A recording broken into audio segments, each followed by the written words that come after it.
A nós descende divina luz, a nós descende divina luz, em nossas almas acendei o amor de Jesus, em nossas almas acendei o amor de Jesus.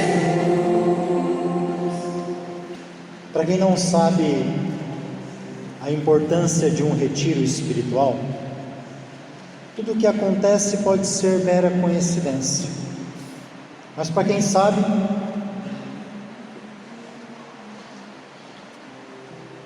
sabe que assim que você fez a inscrição do seu retiro, o bicho pegou. Tem gente que às vezes vai num retiro, tem dor de barriga, tem dor de cabeça, aparece tudo quanto é problema para você não fazer o retiro. O Aparecido terça-feira ficou sem voz, podia ter vindo aqui quase sem voz. Teve gente que ontem estava com pressão 17/10. Semana do retiro é um grande combate. Como ontem à noite faleceu a mãe da Ana, a mãe da Bia. Nós chegamos lá na casa à noite, ela estava nos esperando, não tinha ido embora ainda porque estava nos esperando. E assim tantas outras dificuldades que podem aparecer quando alguém quer fazer um retiro. E teve gente que talvez não conseguiu vir. Talvez você se esforçou um pouquinho mais nesse combate espiritual. E é assim mesmo. É assim mesmo. A primeira leitura é do livro do Eclesiástico. É um livro que não tem na Bíblia protestante. É um livro que foi praticamente resgatado pelo neto de Jesus Ben Sirac. E é um livro muito caro, porque ele resgata muitos valores, tanto da família, como valores de vida comunitária, como nós temos. Hoje ele começa falando de duas coisas que podem fazer um mal imenso para nós, causar uma consequência muito grande: o rancor e a raiva, ou a cólera. Diz o Eclesiástico que o rancor e a cólera são coisas detestáveis. E diz que até o pecador procura dominar. Nós podemos sentir sim rancor e raiva. Quem nunca sentiu? Quem não sente? Ontem eu fiquei com uma raivinha quando disseram assim: ai pá, tem que cancelar o retiro. Deu vontade de falar assim: se fosse o leilão que dá dinheiro, eu queria ver falar que ia cancelar.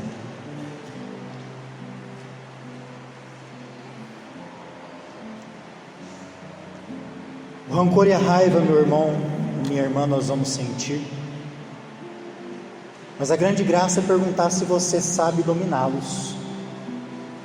Aquilo que você não domina é aquilo que te domina. E quando nós não dominamos o rancor e a raiva, ele nos domina. E a consequência disso, segundo o Eclesiástico, é a vingança. E a vingança ela pode acontecer desde nível micro como macro. A vingança ela pode acontecer você se vingando, não falando mais com a pessoa, ignorando, falando mal nas redes sociais, caluniando, até mesmo matando a pessoa. Essas são as consequências de quem não domina o rancor, porque o rancoroso, o rancor é como se fosse um alimento da cólera. O rancor, ele é como uma murmuração que não para, vou lembrando, rancorando, né? E aí ele pode até passar para o físico, quando nós somatizamos tanto rancor, que explode em nós, às vezes explode com mancha, às vezes explode com dores físicas, enxaquecas, até câncer. Em nenhum momento Jesus, que teve toda a possibilidade de ter rancor e ódio, ele não teve. Não precisou dominá-los porque não teve. Mas ele conviveu com muita gente que tinha rancor e ódio. E ele foi ensinando como nós a dominar. Porque quando nós não dominamos, como eu já disse, nós somos dominados. Diz assim: quem se vingar encontrará a vingança do Senhor, que dará conta dos seus pecados. Dará conta dos seus pecados. O que fala o Evangelho? Um rei veio acertar as contas. A vingança, portanto, é a falta de domínio do rancor e da raiva. Somente o Senhor, que tudo pode, somente Ele pode se vingar, se assim for. Nós não. Você tem o folhetinho da missa? Você tem? Pega o folheto aí, me ajuda, por favor. Primeira leitura. Me ajuda a ler o versículo 4. Primeira leitura é uma luva para o Evangelho. Achou? Acha aí o versículo 4. Amém? Diga comigo, vai. Se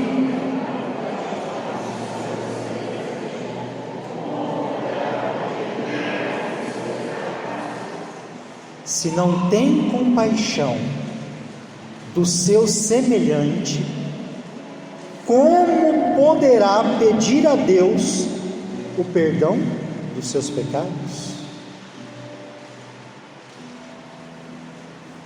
Estar aqui no retiro hoje é uma decisão, não é coincidência, é uma decisão. Paulo, aos Romanos, na leitura de hoje, diz assim: ninguém dentre vós vive para si mesmo, nem morre para si mesmo. Vou repetir: ninguém vive para si, senão você seria um ensimesmado. Eu vivo para mim, só para mim. Jesus nos ensina sempre que a vida dele é para o outro, a vida dele é oblativa, é doação. Ninguém vive para si e ninguém morre para si. Por quê? Se estamos vivos é por quê? Porque você toma água todo dia? Também. Porque aqui em cima tem H2, tem oxigênio? Também. Mas é muito pouco. Se estamos vivos, é para o Senhor que vivemos. Se morremos, é para o Senhor que morremos. Ele que nos criou, a nossa vida pertence a Ele. Vivos ou mortos, diz São Paulo, pertencemos ao Senhor. Quando nós temos essa consciência de que nós pertencemos a Ele, que nós fomos criados pelo seu amor, que Ele pensou em nós, como diz o Salmo, antes do ventre materno, nenhuma rejeição vai ser capaz de nos traumatizar, nenhuma rejeição paterna ou materna vai ser capaz de nos rejeitar, quando eu tenho consciência que eu pertenço ao Senhor. Ele me criou, Ele me chamou, Ele tem um plano para mim, e esse retiro também quer me ajudar a responder a Ele. Evangelho de hoje, São Mateus. Domingo passado, você aprendeu 3 modos de corrigir o seu irmão. O primeiro é você chamar em particular, só você e ele. O segundo modo, se não der certo, chamar uma, duas ou 3 testemunhas. E por último, se ainda não der certo, apresentá-lo à igreja. Hoje de novo Pedro, que é aquele que fala em nome da comunidade, em modo colegiado. São Pedro pergunta para Jesus: Senhor, quantas vezes eu devo perdoar o meu irmão se ele pecar contra mim? Quantas vezes? Você saberia responder? Quantas vezes? Se eu olhasse aqui para a imagem de Nossa Senhora e eu perguntasse para Nossa Senhora: quantas vezes eu devo perdoar? Quantas vezes a senhora perdoou naquela via sacra quem tanto mal fez a seu filho? Meu irmão, a pessoa que já pergunta quantas vezes, ela não está preocupada na salvação, mas ela está preocupada em viver uma religião do fazer e do fazer. É igual aquela pessoa que enche o bucho e diz assim: eu já fui em tanta missa na minha vida, e vai na missa como se fosse aquele rei de um dos reinos do Pequeno Príncipe, onde lá tem um rei que é matemático, tudo para ele é matemática, é soma. Tem gente que está somando quantas missas veio, e achando que essa soma, talvez quando chegar no 100, vai ser salvo, porque matematicamente veio muitas vezes na missa. Meu irmão, você não vem na missa, se eu não celebrar a missa como se fosse a minha primeira missa, se você não celebra a missa como se fosse a sua última missa, se você não celebra a missa como se fosse a sua única missa, a missa para você é um evento social. Você é mais um papa hóstia do que alguém que verdadeiramente encontra no altar o sacrifício daquele que deu a vida para nos salvar. Você está preocupado em contar quantos terços você reza, quantas confissões você fez, e não em buscar a confissão para voltar à comunhão com o Senhor, e não em rezar o terço para que Maria nos leve sempre a Jesus. Há uma diferença muito grande no modo que nós fazemos as coisas. E Pedro ainda responde, pergunta e responde: Jesus, quantas vezes eu devo perdoar? Pedro sabe que na comunidade judaica dele se deve perdoar 3 vezes. Cada pessoa da comunidade judaica tem direito do meu perdão 3 vezes. Pedro exagera: Senhor, até 7 vezes? Olha, é mais do que a comunidade ordena, que é 3. Até 7, que é o número da perfeição? Será que eu acertei? Será que é até 7 que eu devo perdoar? Jesus deve ter uma paciência. Ele dá uma olhadinha para Pedro, aquela cara de quem passou óleo de peroba, e fala para ele assim: não, Pedro, eu não te digo até 7 vezes, mas 70 vezes 7. Para quem não entendeu ainda, para quem não entendeu, vai chegar em casa, vai pegar a calculadora e vai fazer 70 vezes 7 é igual a 490, e vai pensar assim: então tem que perdoar 490 vezes. Jesus não está dizendo nada disso. Jesus está dizendo que o perdão é sempre. Você quer saber quantas vezes você deve perdoar? A resposta é simples, muito simples. Pode doer um pouquinho o pescoço, porque a cruz está lá. É só você olhar para lá. Se você quer saber quantas vezes você quer perdoar, deve perdoar, é só você perguntar para Ele: Senhor, quantas vezes o Senhor me perdoou? O Senhor está na cruz por quê? Porque na cruz o Senhor me resgatou. Na cruz o Senhor morreu pelos meus pecados, mas muito mais, morreu por amor. Quantas vezes você deve perdoar? É a experiência que você faz do perdão que você recebeu de nosso Senhor. Mas ainda, para quem não entendeu, Jesus ilustra, ele até desenha, contando uma parábola. E ele diz assim: um rei veio acertar as contas com os seus empregados, e levaram para o rei um empregado que devia uma enorme quantia, enorme. Esse empregado devia 10.000 talentos, em torno de 174 toneladas de ouro, ou seja, é um valor impagável, aquilo ali é impagável. Nós nunca vamos poder pagar a entrega de nosso Senhor por nós na cruz. Esse valor impagável trouxe uma consequência. Todos nós aqui em sã consciência sabem qual é a consequência.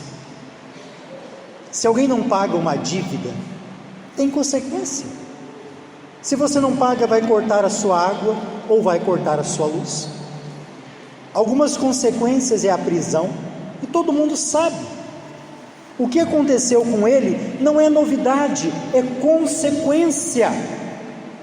Portanto, o pecado tem consequência.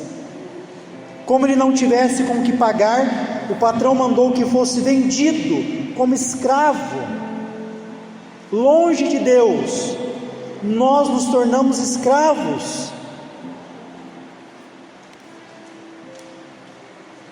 Só que ele não foi vendido sozinho, foi vendido com a sua mulher, vendeu seus filhos, tudo que possuía, para poder pagar a dívida.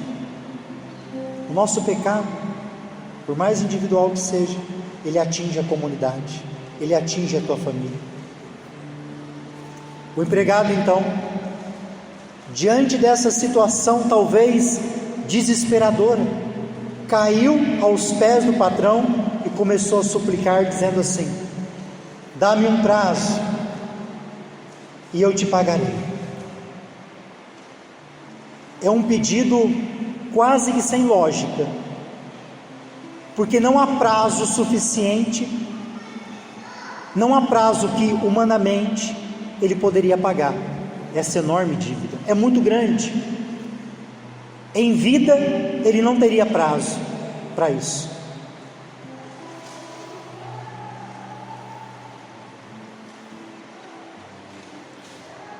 Eu penso que o que vai acontecer agora, o patrão teve compaixão dele, ele suplicou e o patrão teve compaixão, soltou o empregado e perdoou-lhe toda a dívida. Ou Deus é desmiolado, ou esse patrão não tem parafuso na cabeça. Pensemos na nossa lógica humana. Se uma pessoa não pode nos pagar, a gente processa, ela tem que dar o carro de parcelamento, ela tem que procurar um agiota para começar a poder pagar as parcelas em juros altos, ela tem que se vender às vezes para poder pagar, ou no mínimo você vai parcelar a dívida dela. Esse patrão não vive no nosso mundo moderno, porque esse patrão poderia ter pedido o carro, poderia ter mandado ele procurar um agiota, para ele não perder, ele tem direito de receber. Você entendeu o que o patrão fez? Ele não fez nada disso, ele perdoou toda a dívida, toda. Quando você é absolvido, não fica mais pecado, você é perdoado de todos os pecados. Essa é a misericórdia de Deus. Ele teve compaixão, espigizomai, aparece poucas vezes essa palavra profunda. A compaixão é isso, a consequência da compaixão é nos perdoar. Ele perdoa mais do que ele pediu. Quando você pede de coração sincero, Deus te dá mais do que você merece. Ele perdoou toda a dívida, toda, sem merecer. Deus faz assim com a gente. Isso é compaixão. Quando ele saiu dali, aquele empregado, você vai sair daqui a pouquinho. Às vezes nós saímos da missa, fazemos a mesma coisa que esse empregado, saímos de um terço, saímos de um retiro, e temos a coragem. Ele saiu dali, encontrou um dos seus companheiros, começou a sufocá-lo, dizendo: paga o que me deves. O companheiro devia 100 moedinhas, 100 denários, menos de 30 gramas de ouro. É infinitamente menor do que ele devia. E ele diz assim, o companheiro, do mesmo modo que ele, caiu aos pés e disse para ele: olha, dá-me um prazo, eu vou te pagar. Mas o empregado não quis saber, saiu e mandou jogá-lo na prisão. Ele tinha acabado de experimentar a misericórdia do Senhor, ele tinha acabado de experimentar o perdão, a compaixão imensa, e a primeira oportunidade que ele teve de fazer o mesmo, ele não fez. A leitura não fala disso, mas eu quero falar de algo que eu acho que é assim que o Evangelho está querendo nos falar. É muito pessoal minha. Aquilo que Deus fez com ele, de possibilitar a ele a experiência de ser perdoado de uma dívida impossível, era para que ele se tornasse um missionário, uma missionária da misericórdia. É para que ele curasse outros, é para que ele levasse a compaixão e o perdão para outros. Ele não foi capaz. Que drama quando o Senhor confere a você, a nós, a missão de ser misericordioso, a missão de ser perdoador, a missão de ser uma pessoa de cura, e nós acabamos sendo pessoas que traumatizam os outros, que ferimos os outros, que matamos os outros, que não perdoamos. O Senhor te deu uma missão de amor e você está fazendo ao contrário. É uma desgraça, porque Deus te chamou para ser bênção e não maldição. Os empregados viram aquela cena, os empregados que são os anjos do Senhor, e contaram para o patrão tudo o que havia acontecido, porque Deus vê tudo. O patrão então, diante daquilo, mandou chamá-lo e disse assim para ele: empregado perverso, eu te perdoei toda a tua dívida. Perverso. Por quê? Primeira leitura: não soube controlar o rancor e o ódio. Não devias tu também ter compaixão do teu companheiro, como eu tive compaixão de ti? Não devias tu também ter, como eu tive de ti? O patrão indignou-se, mandou entregar aquele empregado aos torturadores, até que pagasse a sua dívida. Escolha dele. É assim que meu Pai que está nos céus fará convosco, se cada um não perdoar de coração o seu irmão. Que esse Evangelho possa abrir o nosso coração para o perdão. Um dia o Senhor voltará, como esse patrão, como esse rei do Evangelho, e vai nos pedir contas. Que nós tenhamos a entregar para o Senhor tantos dons de bondade e de misericórdia que nós exercemos nessa vida. Que Nossa Senhora Aparecida interceda por nós. Louvado seja o nosso Senhor Jesus Cristo.